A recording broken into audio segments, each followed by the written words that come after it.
Have you ever had a story from your past that just kept getting repeated again and again and again, and you wished it would die? You know, one of those stories you just wish someone would stop spreading around. It just keeps coming up. You know, maybe it's that story when you were young and stupid and your friends like to bring it up every time you guys get together. Or maybe it's when you're with your family, when you're even younger. It's something even more stupid. And they just like to remind you every chance they get, every time you get together. I have a story like that. I'll just confess. It's an incredibly embarrassing story. And every time, for years, it's died out a little bit now, but for years, every time we had a family gathering, Christmas, Thanksgiving, whenever it was, somehow this story from when I was like really little would somehow work its way back into the conversation and just mortify me. It's like, why do we keep telling this story? And by the way, I am not gonna share it with you. Let me just disappoint you right now, because I know some of you are like, what's the story? Not gonna tell you. Because if I did, that's all you would remember from this morning. You wouldn't remember anything else that I said, and you would never look at me the same way. So I'm just not gonna share that story. It's not gonna happen. But see, that's just one of those stories I just wish it would go away. Do you have any stories like that? That story that you just wish would die. And it's funny because it's never the stories we wish that would really like attach themselves to us, right? You know, the ones that we wish that everybody would remember, that everybody would talk about was, you know, those heroic moments, you know, where we said the right thing in the right moment, or we just showed up when we needed to be there. And that's the story that everybody would tell again and again. No, it's those stories that are embarrassing. Those humiliating stories when you said the wrong thing at the wrong time. It's our failures, often, and our regrets. And those are the ones that attach themselves and you just wish you could squelch them, but they just won't die, no matter how hard you try. On Palm Sunday, we remember this moment in history where Jesus, he moves towards Jerusalem. And this is in many ways, the climactic moment of his ministry up to this point where Jesus is moving towards Jerusalem and the crowds come out and just like the kids were waving palm branches and as he goes into the city, everybody's expecting this is the moment where he will seize the throne and he will reestablish the new kingdom of Israel, a new nation. But it's interesting, all four Gospels give us a depiction of this moment. All four Gospels tell us about this moment where Jesus enters into Jerusalem, but John's Gospel gives us a little more. John's Gospel gives us a little added insight into just what was going on surrounding that moment and part of what drew those crowds to come and to see Jesus. What John only in his gospel, what he points out, what he wants us to see is that many in those crowds, they were there to see Jesus, but it wasn't just because they had heard of Jesus in some general way, but because of one story, one particular story that had captured their imaginations, and it was a story that would not die, even though there were those who wished to silence it. In John 12, John sets up the story like this moment. He describes it this way, starting in verse 12. He says, the next day, the great crowd that had come for the feast heard that Jesus was on his way to Jerusalem. And they took palm branches and went out to meet him, shouting, Hosanna, blessed is he who comes in the name of the Lord. Blessed is the King of Israel. And Jesus found a young donkey and sat upon it, as it is written, do not be afraid, O daughter of Zion. See, your king is coming, seated on a donkey's colt. At first, his disciples did not understand this. Only after Jesus was glorified did they realize that these things had been written about him and that they had done these things to him. I love that John goes out of his way to let us know that the disciples were just as confused as we would be. Now, they're just as lost. I mean, right before this, he's quoting from Zechariah, but they don't know that. They're not biblical scholars. This isn't what they were expecting. All they see is that here's Jesus riding on a donkey. Now, you've read the story. You know the story. I know pretty much everybody here is like, oh yeah, he's riding on a donkey. Think about this for a second. Here's Jesus coming into Jerusalem. This is the moment that they've all been waiting for. I mean, picture this for a moment. Here comes Jesus, and the crowds are coming out, and he's moving towards Jerusalem. Jesus, this is your time. This is when you move into Jerusalem. You declare that you are the true and right king. Like you are going to walk in there, and you're going to let everybody know how it's really going to be. You turn this whole thing upside down. You drive out the Romans. You raise up an army. You do all of this. So Jesus, here you come. Why are you on a donkey? I mean, if you don't know the story, and the disciples, they didn't know the story. They're looking at this going, why is he on a donkey? Peter, couldn't you find a horse? I mean, it'd be better, right? I mean, it's just something, a nobler steed, something a little more majestic, a little more powerful than a donkey. I mean, I know donkeys are great and all. I'm sure they're wonderful for many things, but striking a heroic pose, not on a donkey, right? Not your best move. Clearly, Jesus had never seen the movies where the hero comes riding in on a white stallion or a horse for any matter, right? Any color would have been better than a donkey. I mean, here's Jesus. Like, Jesus, why are you on a donkey? See, the disciples don't know. Like, we give them all this credit. They're not biblical scholars. This is completely unexpected. It's only later that they look back and everything makes sense. See, one of the things you have to understand about our God is that he specializes in the unexpected. He loves to throw us off track. He loves to act in ways that we do not expect. And then when he even does things that we do expect, he does them in ways that we don't expect. He specializes in subversive execution, which is a term I just made up. But basically what it means is that he executes things, he does things, he acts in ways that we do not expect him to act. And the reason for this is because God is an artist, and he is a master storyteller.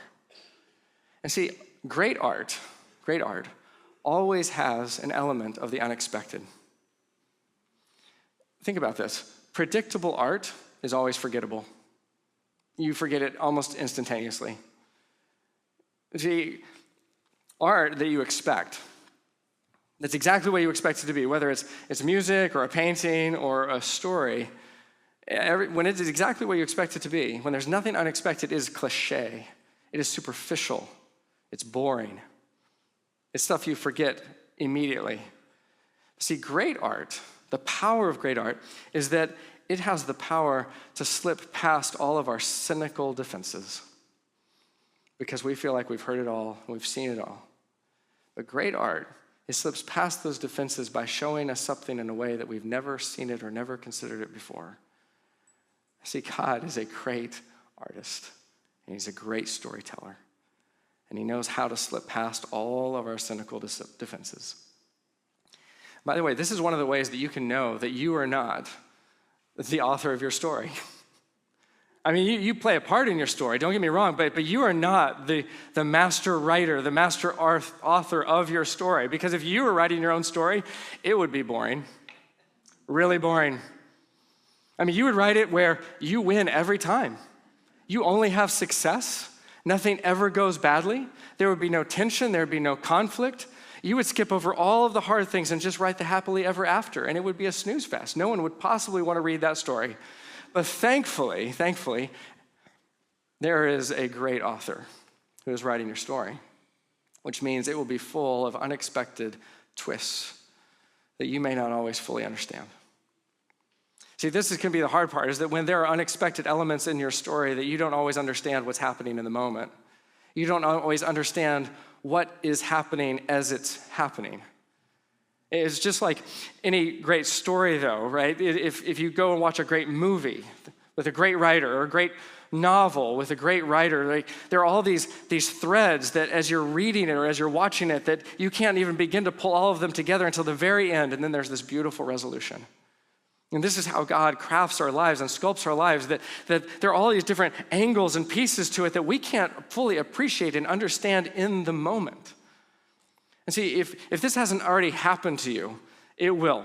And probably all of you have experienced this where something has happened in your life and you've thought, I don't get it. You've had moments in your life where you've wrestled with God. You've asked God, I don't understand why this is happening. God, I don't get what you are doing right now. God, if it were up to me, if I was writing the story, this is not how I would ever write it. But here's the really great news. It's okay that you don't know. This is actually the really beautiful news. That it's okay that you don't understand everything that God is doing in your life in every particular moment. You don't need to know all the intimate details of everything that God has planned for you and everything that he's doing. All you need to know is that he's good. And he's writing you a beautiful story. But you don't need to know, because on the one hand, if you understood everything that God is doing in every single moment of your life, you would be God. But also because if you understood everything that he was doing, if you knew it all, there would be no need for faith. There would be no need to trust him and to believe that he is a God who loves you and who is writing for you a beautiful story. You would already know. See, the disciples, their story that they are part of, they don't understand it. Right? They're looking back going, what's happening? Right? In the moment, they're confused, just like we would be confused. Jesus, why are you on a donkey? Like, why are we doing it this way? Why does it look like this? They don't understand. They're not biblical scholars. They're not looking back the way that we are. It's only later. It's only later. What does it say? Only after Jesus was glorified, meaning after Jesus had been raised to life and returned to the Father in heaven. It's only then did they realize that these things had been written about him. It's only then that they realized that there was a great author at work and that they had done these things to him, that the disciples themselves were part of this story that God was writing, and they were actors in it in ways that they couldn't even understand in that moment. Verse 17, now the crowd that was with him when he called Lazarus from the tomb and raised him from the dead continued to spread the word. Many people, because they had heard that he had given this miraculous sign, went out to meet him. So the Pharisees said to one another, see, this is getting us nowhere. Look how the whole world has gone after him. Now this is what John wants us to see. This is what John points out that the other gospel writers skip over. It's that one of the big reasons that Jesus' entry in Jerusalem was gathering such a crowd, the way that it did, was because of this man Lazarus' story. John goes out of his way for us to see this because it's an amazing story. I mean, earlier in John, we learned that there was this man named Lazarus, and he is a friend of Jesus, and he has two sisters, Mary and Martha. And in John 11, right before this, it tells us that when Jesus, before he comes to Jerusalem, Jesus was in this far-off region east of the Jordan River, and word is sent to him from Mary that his friend Lazarus is deathly ill. And when Jesus hears this, as you can imagine, he immediately drops everything he's doing and runs to where Lazarus is to save him. No, actually he doesn't. Jesus doesn't go anywhere. He stays right there. He waits. And not just for an hour or two, Jesus waits for 2 days before ever going to where Lazarus lives. And in fact, it tells us Jesus waited until he knew Lazarus was dead, which seems pretty insensitive to me. I mean, you would think you really cared about somebody, this is your friend, like you would go before they died, but Jesus doesn't do that. He waits on purpose to know that Lazarus is dead. And then John tells us that when he finally does arrive in Bethany, where Lazarus has died, Lazarus' sister, Mary, comes out to confront him. She's not happy. She doesn't appreciate the fact that Jesus took his time getting there. It says in verse 32, when Mary reached the place where Jesus was and saw him, she fell at his feet and said, Lord, if you had been here, my brother would not have died. That's tough. That's tough. And when Jesus saw her weeping and the Jews who had come along with her also weeping, he was deeply moved in spirit and troubled. And see, this does not adequately capture the deep emotion that Jesus feels. See, our translations are far too tame. Because what John is actually describing here, what he's actually saying, is that Jesus was incensed. He was enraged. He was angry. It's like if somebody sideswipes your car and then drives off, you would not say, man, I'm deeply moved in spirit and troubled. You'd be like, no, I'm angry. I can't believe they did that. Jesus is enraged. He's angry because death had won. And death had taken his friend. And this is the very reason that Jesus had come, was to put an end to death. And then he had shown up and death had taken his friend, and death is staring him in the face. And now Jesus, he's ready to throw down. Death is coming after him. He's here. He's ready. Let's go. So what does he say in verse 34? Where have you laid him? All right, he's ready to rumble. He asked, come and see, Lord, they replied. And then here's where it gets really unexpected. Jesus wept. See, this is the unexpected moment. Jesus wept. I mean, Jesus, why are you crying? On the one hand, if you had just come earlier, you could have avoided all this. Like, you come earlier, nobody's crying. You wouldn't be crying. Like, everything could have been avoided. If you had just shown up at a reasonable time, like, just get there. But not only that, but Jesus, he even knows what he's going to do. Spoiler alert, he's going to raise Lazarus from the dead. So Jesus, why are you crying? Like, if I'm Jesus, thankfully I'm not, and I knew that I had the power to raise Lazarus from the dead, and I knew that I was going to do that, and I'm walking in like a hero has arrived, right? It's like, here I am, show me where the dead man is, I'm going to deal with this, watch me, right? I mean, have no fear, Lucas is here to raise the dead. Jesus, hype yourself up, for crying out loud, like a little promotion, like let everybody know you are here to perform a miracle. You're about to do the impossible, Jesus, let them know. But instead, he wept. What kind of a God cries?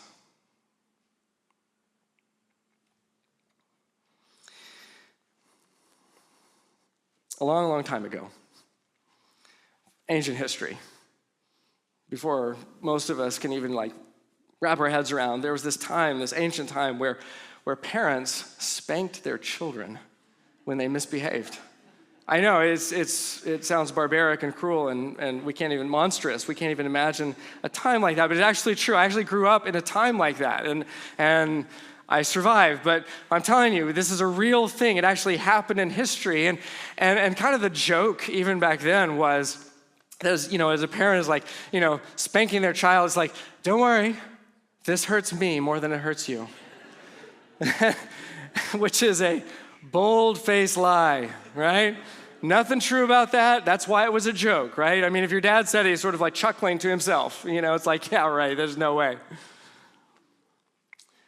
But I tell you as a parent that I've learned that you really do hurt with your kids. When you see your child hurting, their pain becomes your pain. And see, this is the kind of God who cries, a God who empathizes with us, a God who loves us so deeply that he feels what we feel. You see, empathy is the highest level of emotional maturity. It's the highest level. It's love coupled with understanding. It's to love not blindly, but knowing who the other person is, and not just knowing them, but to understand how they feel, to enter into that pain with them. This is the kind of God who Jesus is, a God who loves us so deeply that his heart breaks as ours break. That he cries with those who cry. He weeps with those who weep. That he finds us in our hurt and our loss, and he feels our pain such that it becomes his pain. See, some of you have been in spaces in your life where you felt like you were crying alone and no one could hear your tears. But you were never alone. Jesus is the God who feels what we feel, and he loves us. He meets us in our pain. Jesus wept. Then the Jews said, see how he loved him. But some of them said, could not he who opened the eyes of the blind man have kept this man from dying? See, that's as far as their imaginations could take them. They just hoped that Jesus had shown up sooner. Jesus, once more deeply moved, see, once again, getting angry, does not like the fact that death has won this round. He came to the tomb. It was a cave with a stone laid across the entrance. Take away the stone, he said. "The Lord," said Martha, the sister of the dead man, "by this time there is a bad odor, for he's been there for 4 days." I mean, she's just being practical. Like, we open this up, it's going to be stinky, right? She does not want this thing to be opened up. So understand that in Jewish thought, after 4 days, that was the outset that they imagined someone could be resuscitated. Like, after 4 days, it's a given. Like, they are dead, they are gone. There's no questions beyond a shadow of a doubt. This person is dead, which means when you open it up, it's going to stink. Just being practical. Then Jesus said, "Did I not tell you that if you believed, you would see the glory of God?" So they took away the stone. And then Jesus looked up and said, "Father, I thank you that you have heard me.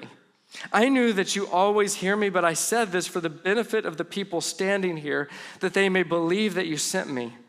And when he had said this, Jesus called out in a loud voice, "Lazarus, come out." He had to be specific. Right? Jesus had to be, "Lazarus, I'm calling you Lazarus." Like, if he doesn't say Lazarus, everybody walks out. Right? It gets awkward. Right? You just imagine all the graves empty, and they're like, "You called? Jesus, was that me? Not me? Oh, okay, you're talking about Lazarus. Lazarus, you come out." And the dead man came out, his hands and feet wrapped with strips of linen and a cloth around his face. Jesus said to them, "Take off the grave clothes and let him go." Therefore, many of the Jews who had come to visit Mary and had seen what Jesus did put their faith in him. But some of them went to the Pharisees and told them what Jesus had done. Can you imagine being the Pharisees? This is so demoralizing. I mean, you just can't win. I mean, Jesus, he's already performing miracles, and he's already teaching in ways that no one has ever heard him teach. He teaches better than you do. Like, he teaches with authority. They've never heard anybody teach like him. They're all flocking to hear him teach, and then he's healing people of their illnesses, and he's restoring sight to the blind, and he's feeding the thousands, and now he has to go and raise somebody from the dead? Are you kidding me? And see, for them, this is the last straw. This is what pushes them over the edge. John even says it's at this point that they decide they've got to kill Jesus. This was the moment. Everything up to this point, they're plotting, they're scheming, they're trying to figure out ways around Jesus, how to deal with Jesus. But at this point, they're like, that is too far. Now we got to put an end to this guy. We got to get rid of him. And they begin to plot to kill Jesus, but not just Jesus. Lazarus. They have to get rid of Lazarus too, because even if they get rid of Jesus, they've got a Lazarus problem, because that guy was dead and now he's alive. And his story is catching fire. Lazarus is becoming as famous as Jesus because everybody heard that Jesus raised him from the dead. So in the very next chapter, verse 9, right before Jesus is entering Jerusalem, John tells us that a large crowd of Jews found out that Jesus was there, back where Lazarus had been raised from the dead, and came not only because of him, in other words, not only because of Jesus, but also to see Lazarus, whom he had raised from the dead. So the chief priests made plans to kill Lazarus as well. For on account of him, many of the Jews were going over to Jesus and putting their faith in him. Poor Lazarus. I mean, he was just dead. He's just dead. Jesus raises him from the dead, and now people are trying to kill him. It's a rough turnaround. But did you catch this? People are coming from all over, not only to see Jesus, not only because of what they'd heard of Jesus, because they wanted to see Lazarus, because they'd heard that Jesus had raised him from the dead. See, sometimes we have this idea that, and I get it comes from a good place, right? There's this humility that we have. It's like don't look at me, just look at Jesus. Don't look at me. I'm not worthy. Don't look at me. Just look at Jesus. I get it. It comes from a good place. Sounds really humble.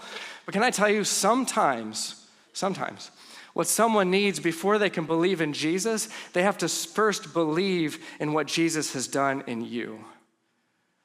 They see you before they ever see Jesus, and they have to see Jesus in you before they can be convinced that Jesus is the one that they need. See, your story and how God has transformed your life, how he is working in your life, that may be the very story that somebody needs to then be moved towards Jesus. You may be the person in someone's life that they need to know and see Jesus in you to be convinced that Jesus is the one that their hearts are searching for. See, it was Lazarus' story that moved people by the hundreds, even the thousands, to go and to find Jesus, to seek him out. It was Lazarus' story that brought so many of these crowds to Jerusalem to see Jesus, because Lazarus' story wouldn't die. It was spreading like wildfire. People just kept telling it and telling it and telling it, because once a story has taken hold of the collective imagination, it's almost impossible to kill. And believe me, the Pharisees tried. Like, they didn't like this. You don't think they're not plotting and scheming, trying to figure out how to silence this, how to squelch this story? But the people just kept flocking to Jesus because they'd heard the story of Lazarus, and the Pharisees had had it. And by the time Jesus walks into Jerusalem, how did it describe them? Remember verse 19, they sound so frustrated, so exasperated. I love this. So the Pharisees said to one another, "This is getting us nowhere. I mean, we've been trying. They're trying to silence Jesus. They're trying to silence Lazarus. This is getting us nowhere. We're losing this game. Look how the whole world has gone after him." Pout. Right? They're like pouting, you know? And it's like my daughter, and she's not in here, so I can talk about her. You know, when she was really little, and she's like 4 or 5 years old, and she'd have these bad days, or maybe even just a bad moment, actually, I should say. It's like one moment in the midst of the whole day, and suddenly it's like, this is the worst day ever. Because when you're young and immature, you speak your truth of what you feel, not reality. This is the worst day ever. Stomp, stomp, stomp. The whole world is going after Jesus. Stomp, stomp, stomp. Except that it wasn't. It wasn't. That's just how they felt. In that moment, that's how it felt to them. But it wasn't true. If only it had been. Wouldn't that have been amazing? Yesterday, we were at dinner with our small group, and I was wearing a Phillies t-shirt. And as you can imagine, we have more than a few Philadelphia sports fans in our small group. Makes sense. And so they immediately saw my shirt and commented on my shirt and thrilled that I would cheer for the Phillies. And I have to say this about all of you Philadelphia sports fans: you're a very welcoming bunch. You know, you just keep encouraging me to jump on all the bandwagons, and I appreciate that. I feel very welcome. I feel very loved. Just like, jump on with us. And so I'm on the Philly bandwagon. I'm great with that. I've got Philly stuff. Our kids have Phillies gear, and we like to, catch a game or two if we can in a season. And they're actually one of my faves on my ESPN app, so I get updates and highlights and all the rest. I'm cheering for the Phillies. You betcha. And I would cheer for the 76ers if they had a team worth cheering for. Like, I'd be happy to do that. It's not a problem. But see, the Eagles, this is the stretch. This is the stretch for me, all right? So if you don't know, I'm from Dallas. I was raised as a Cowboys fan. It's not my fault. I didn't choose where I was going to be born, okay? See, I can't quite get there, but here's what I know. Here's what I know to be true. I wish I could. And I'll tell you why. This is what I know is true. The Eagles are a great football team. They're a great football team, and they're a well-run organization. They make good financial decisions. They have an owner who is not the GM, which I really deeply appreciate. Like, they both know their lane. They know how they should work together, and they make good decisions around players. They've built this great team, and it's worked, right? You've been to 3 Super Bowls in 8 years and won 2 of them. I mean, it is a great team with a great organization. And what I can tell you that I know is true is that I would be much better off in life as a football fan if I cheered for the Eagles. It is a better option than cheering for the Cowboys. Cheering for the Cowboys is a bad option. Cheering for the Eagles is a much better option. I would have a much better life as a football fan if I could cheer for the Eagles. But here's the truth that I struggle to accept. I know that they're better, but I just don't care. Right? Like that, I'm just being really honest with you. I'm being really, really just forthright here. Like I know that they're better. I know that that's who I should cheer for if I want to have a better life as a football fan. It is a better option. Here's the truth that the world struggles to accept. That there are so many things that we will chase after. So many things that we will go after. But Jesus is the best option. And the world doesn't care. There are so many things that we can give our lives to. There's so many people clamoring for our worship and our attention, but can I tell you that the best option out there, the best option that's available, without a doubt, is Jesus. And see, this is what I try to convince you of every week. Right? Every time we come in here, I want to convince you that the best option that there is Jesus. He is the one that you should follow. He's the one you should give your life to. He's the one you should give your whole world to. And here's the thing, if I can convince you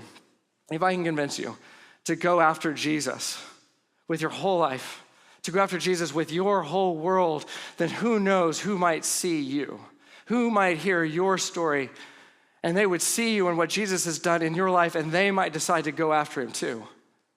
And then who might see them and hear their story and see how God is changing their life, and they might go after Jesus as well. Like, who knows where that could stop? Like, wouldn't that be amazing?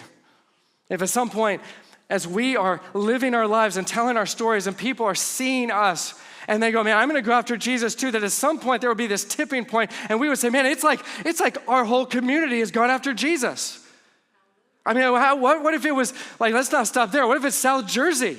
What if it's all of New Jersey? New Jersey, here's the news, has gone after Jesus. That'd be something, wouldn't it? And why stop there? See, the Pharisees, they're horrified by the idea that the world would chase after Jesus. They think it's the worst thing that could possibly happen. I can't think of anything better. I mean, heaven forbid that everyone in the world would suddenly begin to live and to love like Jesus. That would be a travesty, wouldn't it? What a horrible idea. What a horrible thing to even imagine. How horrible would it be if the whole world began to show compassion the way that Jesus shows compassion? What a nightmare.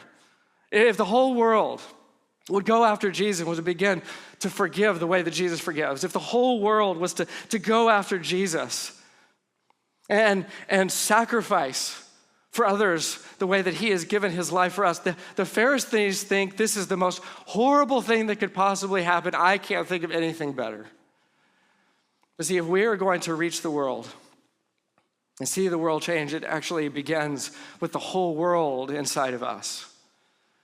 It begins as our stories are changed. It begins as we go after Jesus, as we pursue him with our whole world, and he gives us new stories to tell, stories that have the power to change the world. Unstoppable stories. See, I don't know what kind of stories you live with, but I can tell you from my experience, I've got stories that I wish I could forget. These are not the stories that are funny and embarrassing that my parents or my friends tell. These are stories that there are some people who know some details, but only I know the weight of them and how they have broken and scarred my soul. I know those stories in a way that nobody else knows those stories. Those are the stories that we carry with us. Those are the stories that haunt us the most. But Jesus knows all of your stories. He knows all of your stories. He wants to give you a new story, which is why he is calling you out. He's calling you out of your past. He's calling you out of the grave. I mean, he knows your name. He's calling you by name. Come out of your regret. Come out of your shame. Come out of your sin. Come out of everything that you wish you could put behind you. Come out and into life that only he can give. That's the invitation. I love it in The Princess Bride, where he says, you've been mostly dead all day. See, there are some of you, you have been living mostly dead all of your life. And Jesus wants to wake you up out of your slumber, out of your walking dead existence, out of apathy and out of indifference, out of sin, everything that you are buried under. And he wants you to come out of the grave, to step into new life with him. Some of you, you came out of that grave, but you're still wearing your grave clothes. And can I tell you, they look bad and they're stinky.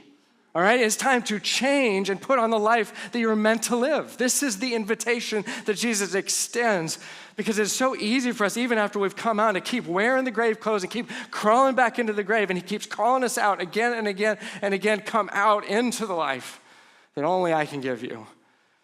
Will you step out and go after Jesus? Jesus wants to change your life. He wants to change your life. He wants to give you a new story. It's an unstoppable story. It's a story that no one, not even death itself, can silence. That death cannot kill. It's the story with the power to change the world. And it begins when you give your life to Jesus. And he begins to give you that life that you were made for. He comes into your life and begins to rewrite your whole story, to give you a whole new ending. And if you have never taken that step of going after Jesus, if you have never surrendered your life to him to realize that he is calling you out of the grave, if you have never accepted that invitation, I want you to hear it right now. I want you to hear it this morning. That Jesus is calling you, step out of the grave. Step out of death. Life is waiting. Life is waiting with him. Would you pray with me? If you just bow your heads and close your eyes. Jesus, if there's anyone here right now who has never given their life to you, has never heard your call, your invitation to step out of the grave, Lord, I pray that right now they would. I pray that this would be the moment, and they may not understand everything that's happening. Sometimes it's always a discovery in our relationship with you, and they may not understand everything about you or everything about salvation, but they understand that you are the one who loves them, that Jesus, you came and died for them, that they could have forgiveness from their sin, that they could have a future that only you can create that begins now and extends into eternity, that they believe and trust you or who you say. And if there's anyone here who's never then made that confession, stepped out of the grave and given their life to you, I pray that right now they would choose to do so.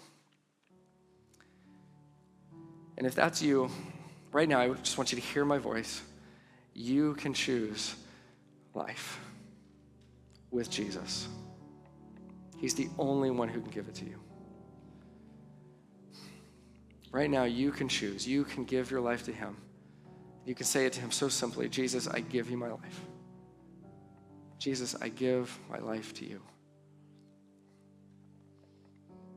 And when you offer your life to him, you are receiving his forgiveness for all of your sin, all of your past, all of your regrets, all of your shame, even what's coming in the future, because you're not going to be perfect, but he covers all of it. He gave his life for you. And you receive the promise of a future that will never die. Father, if there's anyone here who has just made that confession, who has just offered their life to you, I thank you that you hear them, that Jesus, you are there, the Spirit, you've come into their life and you are filling them with your life. That they have crossed from death into life today. And I pray that they would know your presence and that this is just the beginning of an amazing journey, an amazing story that you're writing for them. Lord, for all of us, the reality is it's so easy to crawl back into the cave. It's so easy to walk out into the bright light of who you are and your beauty and think, you know what, felt safer in the dark. It's so easy to think, man, these grave clothes feel really comfortable and I don't even mind the smell. But Lord, you have created us for more. You've created us for better. I pray that we would seek you, that we would go after you with our whole world.